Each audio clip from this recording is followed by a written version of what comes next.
सभी को सीताराम। योग अभ्यास सीखने के क्रम में शुरू में हमें कौन से योग अभ्यास करने चाहिए, इसके लिए हमने पहले एक वीडियो बनाई थी जिसमें हमने आपको पैरों के सूक्ष्म अभ्यास सिखाए थे कि शुरुआत में हमें पैरों से सूक्ष्म अभ्यास शुरू करने चाहिए। आज की वीडियो में हम आपको हाथों के सूक्ष्म अभ्यास बताएंगे, कौन कौन से हाथों के सूक्ष्म अभ्यास और किस प्रकार से इन सूक्ष्म अभ्यासों को करना चाहिए। हाथों की सूक्ष्म अभ्यास करने के लिए किसी भी सुविधाजनक आसन में आप बैठ जाइए। आप इस अभ्यासों को कुर्सी पर बैठकर भी कर सकते हैं या आप पलोथी मारकर पद्मासन, अर्ध पद्मासन, सुखासन में बैठ जाएं। कमर को सीधा रखते हुए दोनों हाथों को इस प्रकार से बिल्कुल सामने की ओर कर लीजिए। अब यहाँ पर श्वास को छोड़ते हुए आपको मुट्ठी को बंद करना है और श्वास को लेते हुए हाथों को पूरा उंगलियों को बाहर खोलना है। श्वास को छोड़ते हुए मुट्ठी बंद, श्वास को लेते हुए हाथों को खोलें, श्वास को छोड़ते हुए मुट्ठी बंद, श्वास लेते हुए हाथों को खोलेंगे। इस प्रकार से इस अभ्यास को हम 10 से 15 बार करते हैं। तो लगातार ये इस प्रकार से अभ्यास गत्यात्मक रूप से करते हैं। तो ये अभ्यास आपको 10 से 15 बार करने चाहिए। जिनको गठिया की समस्या रहती है या हड्डियों में दर्द रहता है, अधिक वात बढ़ने के कारण, उनमें ये अभ्यास भी बहुत लाभ देते हैं।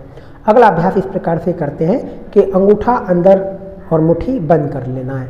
अब धीरे धीरे आगे से, कलाई के आगे से अपनी मुट्ठी को चारों ओर गोल घुमाते हैं। तो धीरे धीरे 10 से 15 बार एक दिशा में गोल घुमाएंगे और उसके बाद दूसरी दिशा में भी 10 से 15 बार इस प्रकार से दोनों हाथों को, कलाई को घुमाते हैं। अभ्यास को करने के बाद हाथों को घुटनों पर रख लेते हैं, हाथों को ढीला छोड़ देते हैं और जब कलाई, कोहनी, कंधों के आसपास खिंचाव महसूस होता है उस खिंचाव को महसूस करना चाहिए। अब अगला अभ्यास इस प्रकार से करना है। दोनों हाथ सामने की ओर कर लेंगे, श्वास को भरते हुए हाथ के पंजे को ऊपर उठाएंगे और श्वास को छोड़ते हुए उंगली सीधी करते हुए पंजे को नीचे झुकाएंगे। तो इस प्रकार से इस अभ्यास को भी 10 से 15 बार करना चाहिए। इसके बाद दोनों हाथों को सामने की ओर कर श्वास भरते हुए बाहर की ओर खोलें पंजे को, श्वास छोड़ते हुए अंदर की ओर मोड़ें, श्वास लेते हुए बाहर खोलें, श्वास छोड़ते हुए अंदर मोड़ें। तो इस प्रकार से इस अभ्यास को भी 10 से 15 बार करें। थोड़ा सा विश्राम करें, रिलैक्स करें, धीरे धीरे लंबा गहरा श्वास भीतर खींचें और श्वास को छोड़ें। हर अभ्यास के बाद थोड़ा सा विश्राम कर लें। अब अगला अभ्यास इस प्रकार से दोनों हाथ सामने की ओर कर लेंगे, श्वास को छोड़ते हुए हाथ को कोहनी से मोड़ेंगे, श्वास लेते हुए हाथों को सीधा करेंगे। तो इस प्रकार से इस अभ्यास को भी कम से कम 10 बार करें। श्वास को छोड़ते हुए कोहनी से मोड़ें, श्वास लेते हुए सीधा करें। 10 बार ये अभ्यास करने के बाद दोनों हाथों को इस प्रकार से बाहर की ओर खोलें, श्वास को लेते हुए हाथों को बिल्कुल सीधा करें, श्वास को छोड़ते हुए हाथ को कोहनी से मोड़ें। तो इस प्रकार से इस अभ्यास को भी 10 बार करें। दोनों ओर से अभ्यास को 10-10 बार करने के बाद दोनों हाथों को बिल्कुल ढीला छोड़ देंगे और कंधों पर, कंधों के आसपास की मांसपेशियों पर जो अभ्यास करने का खिंचाव आ रहा है उस खिंचाव को महसूस करें। धीरे धीरे लंबा गहरा श्वास भीतर खींचें और धीरे धीरे ही श्वास को बाहर छोड़ें। इस प्रकार से ये अभ्यास करने के बाद अगला अभ्यास इस प्रकार से करना चाहिए। दोनों हाथ बिल्कुल सीधे कर लेंगे, दोनों हाथों को कोहनी से मोड़कर धीरे धीरे गोल घुमाएंगे। इस प्रकार से आगे की ओर कोहनी मिलाएंगे और पीछे की ओर जाएंगे। आगे की ओर मिलाते हुए कोहनी को, श्वास को बाहर छोड़ेंगे और पीछे ले जाते हुए कोहनी को, श्वास को भीतर भरेंगे। तो इस प्रकार से ये अभ्यास 10 से 15 बार आप कर सकते हैं। एक बार 10 से 15 बार अभ्यास करने के बाद एक दिशा में, अब इसको दूसरी दिशा में गोल घुमाएं। तो दूसरी दिशा में भी 10 से 15 बार अभ्यास करें और अभ्यास को पूरा करने के बाद कंधों को, हाथों को बिल्कुल ढीला छोड़ देंगे।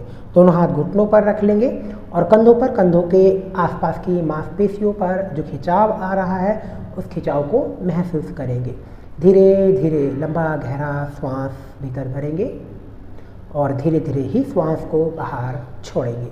अगला अभ्यास इस प्रकार से दोनों हाथ घुटनों पर रखते हुए कंधों को धीरे धीरे गोल घुमाएंगे। इस प्रकार से तो एक दिशा में कम से कम 5 से 10 बार गोल घुमाएं कंधों को और उसके बाद दूसरी दिशा में भी 5 से 10 बार कंधों को इस प्रकार से गोल घुमाएं। यह अभ्यास करने के बाद हाथों को और कंधों को बिल्कुल ढीला छोड़ देंगे। तो इस प्रकार से यह अभ्यास कंधों के लिए बहुत ही लाभप्रद है। जिन लोगों को फ्रोजन शोल्डर की समस्या रहती है, कंधे में जकड़न रहती है, उनके लिए ये अभ्यास बहुत अच्छे हैं।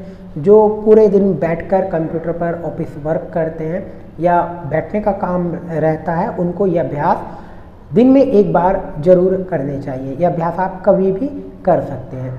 अगली वीडियो में हम आपको गर्दन के अभ्यास बताएंगे।